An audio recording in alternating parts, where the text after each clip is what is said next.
Pemirsa, kepolisian terus mendalami motif dan jaringan pelaku bom bunuh diri di Mapolsek Astana Anyar, Kota Bandung yang terjadi Rabu pagi yang mengakibatkan sejumlah polisi terluka. Proses olah TKP yang dilakukan kepolisian telah selesai dilakukan dan informasi terkini kita akan bergabung dengan jurnalis Media Group Network Rifki Nafis dari tempat kejadian. Rifki, bagaimana hasil dari olah TKP yang telah dilakukan?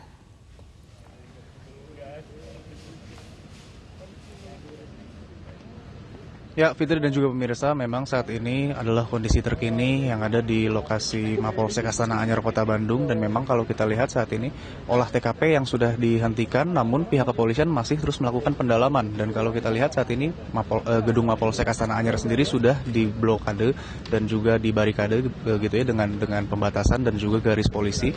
Dan juga ditutup dengan seng untuk membatasi akses, termasuk juga akses visual.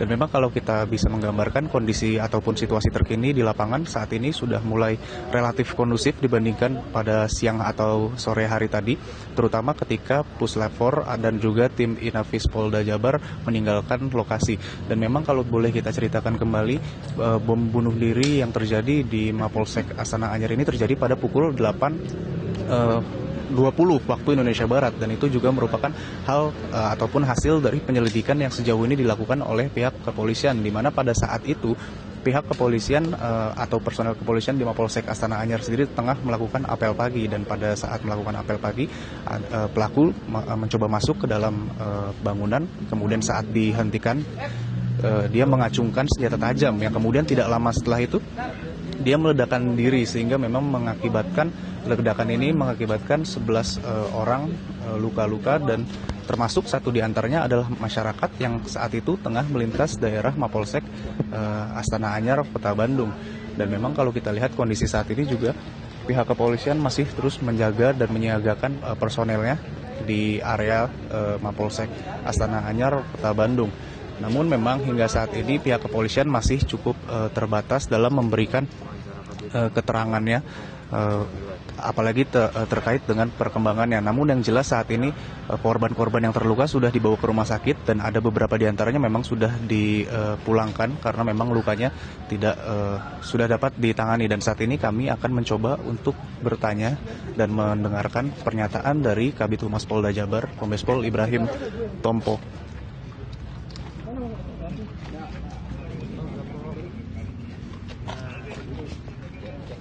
Apa yang mau ditanyain? Ada yang lain yang mau ditanyain nggak? Sampai malam ini tadi ada ada apel saya lihat itu, koordinasi untuk apa lagi atau untuk besok dan segala macam. Oke. Apa lagi? Ada lagi? Sterilisasi ini biasanya kalau seberapa lama untuk nanti di Polsek langsung atau dibuka lagi, ada batasnya berapa prosedur apa lama? Oke. Ada lagi? Polsek itu pelayanan seperti apa? Pelayanan. Oke. Cukup. Sama lanjutan olah TKP-nya. Oh gitu. Yuk lanjut. Siap. Sambil live kita. Ya. Silakan Pak. Update seperti apa? Ya, jadi pasca kejadian tadi kita laksanakan TP-TKP, juga pengecekan dari beberapa tim yang masuk, mulai dari tim Gegana sampai dengan tim Inafis. Jadi sampai tadi sore memang tim Inafis juga sudah mengumpulkan beberapa alat-alat bukti yang ada, dan juga sudah melakukan pengecekan terkait dengan efek dari ledakan-ledakan yang ada. Nah, untuk itu kemudian kita memberikan pengamanan terkait dengan lingkungan Polsek ini, dan juga melakukan sterilisasi di beberapa areal dengan membuat barikade-barikade untuk menjaga TKP yang ada. Nah, untuk kondisi TKP sendiri, alhamdulillah malam ini sudah cukup normal. Untuk areal di depan Polsek ini memang ini merupakan jalan umum atau merupakan area publik yang juga harus digunakan. Nah, untuk itu insya Allah kita menyelesaikan situasi yang ada dengan kondisi yang normal. Karena juga informasinya kan kalau besok pagi itu ada aktivitas pasar sekitar jam 1 ya. Jadi kita berharap semoga nanti semua bisa normal kembali. Jalan ini kita buka sebelum aktivitas pasar tersebut berjalan. Nah, sedangkan untuk pelayanan sendiri, karena memang aktivitas kantor cukup terganggu dengan kerusakan-kerusakan yang ada, sehingga pelayanan yang ada di Polsek Astana Anyar ini kita alihkan kepada pelayanan kepolisian yang terdekat, dalam hal ini Polrestabes. Nah, demikian juga beberapa fasilitas yang ada di dalam karena memang tidak bisa digunakan, seperti juga ada tahanan yang ada di Polsek itu dialihkan ke Polrestabes. Apa saja kerusakan yang ada di dalam Pak sehingga pelayanan tersebut dialihkan? Ya, memang kejadiannya tersebut terjadi di halaman Polsek, tetapi dari ledakan yang ada itu berefek kepada kaca-kaca, pintu-pintu, dan juga sampai dengan fasilitas listrik. Nah, sehingga memang ini membutuhkan perbaikan-perbaikan, sehingga menghambat pelayanan khususnya di Polsek Astana Anyar ini. Tetapi untuk pelayanan publik sendiri tetap dilaksanakan, namun kantornya kita di backup oleh Polrestabes. Nah, seperti yang terdapat, anggota kita tempatkan di depan Polsek. Ini untuk mengarahkan pelayanan juga dialihkan ke Polrestabes. Jadi memberikan info publik kepada masyarakat yang mau membutuhkan pelayanan kepolisian. Tahanan yang dipindahin jumlahnya berapa? Tahanan di Polsek pada saat kejadian itu ada 6. Jadi semuanya sekarang sudah dipindahkan ke Polrestabes. Dan kondisinya semuanya aman. Dari pemeriksaan CCTV, apa yang membuat pelaku ini bisa masuk saat itu, Pak? Dari gambaran yang ada pada saat sekitar jam 8 memang anggota masih melaksanakan apel. Pada saat apel tersebut biasanya memang itu dijaga oleh Propos, tetapi pada saat kejadian memang ada kegiatan pengamanan yang dilaksanakan oleh Polsek, yang kemudian sebagian anggota itu melaksanakan pengamanan unjuk rasa, sehingga melaksanakan apel itu sebagian di Polsek.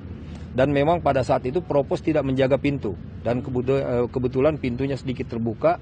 Itulah kesempatan yang digunakan oleh pelaku untuk masuk dan langsung mengayunkan goloknya dan menyerang petugas yang sedang melaksanakan apel. Pada saat mengayunkan golok itulah terjadi ledakan tersebut. Kemudian untuk si Pak Kapolsek sendiri gimana sekarang? Pada saat kejadian Kapolsek sedang melaksanakan pengamanan unjuk rasa di Polrestabes. Jadi pada saat kejadian memang Pak Kapolsek tidak berada di lokasi TKP ya. Sehingga ada mobilisasi personil di tempat lain yang membuat penjagaan di sini jadi sedikit berkurang seperti itu. Iya, jadi memang kan personil di sini sebagian melaksanakan pengamanan di luar wilayah Polsek ya. Jadi ada unjuk rasa yang memang harus dilaksanakan pengamanannya, gabung dengan beberapa Polsek yang lain. Nah, ini kemudian anggota yang ada di sini saja yang berada di TKP yang terkena kejadian ini. Sudah ada diperiksa dari pasca kejadian ini?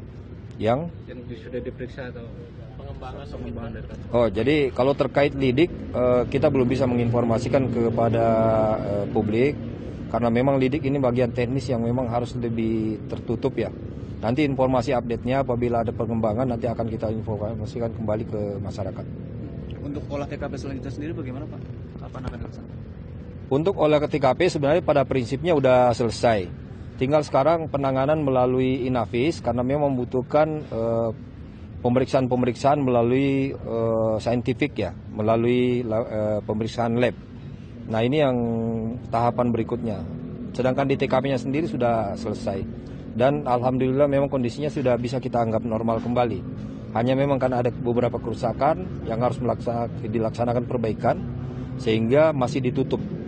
Apakah juga ke pihak kepolisian menyelidiki adanya jaringan-jaringan lain selain pelaku saat ini? Ya, untuk update terkait dengan pengembangan penyelidikan dan juga penyidikan nanti akan diupdate oleh Divhumas nanti ya.